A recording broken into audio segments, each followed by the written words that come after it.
मारा हुआ है हमने। अब बात करते हैं यौम आशुरा की।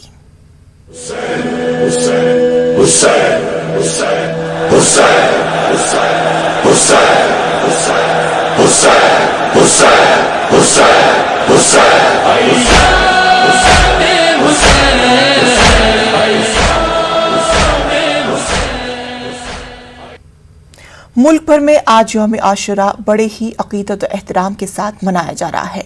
हजरत इमाम हुसैन रजी अल्लाह ताला अन्हु और उनके साथियों ने इस्लाम की सरबुलंदी और हक व सदाकत की बालादस्ती के लिए मैदान करबला में अपनी जानों का नजराना पेश करके अजीम कुर्बानी दी थी, जिसकी याद में यौम आशुरा आज पूरी मजहबी अकीदत व एहतराम के साथ मनाया जा रहा है।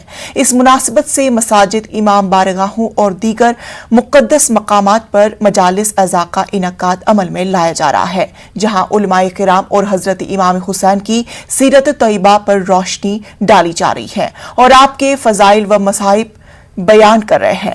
हालांकि दिल्ली, यूपी, भोपाल समेत कई रियासतों में कोविड-19 गाइडलाइंस के तहत यौम आशुरा के जुलूसों पर पाबंदी लगाई गई है। ताहम तेलंगाना हुकूमत ने आशुरा के जुलूस पर किसी भी तरह की पाबंदी आयद नहीं की है। वहीं महाराष्ट्र हुकूमत ने भी मुंबई में आशुरा के जुलूस की कुछ पाबंदियों के साथ इजाजत दे दी है।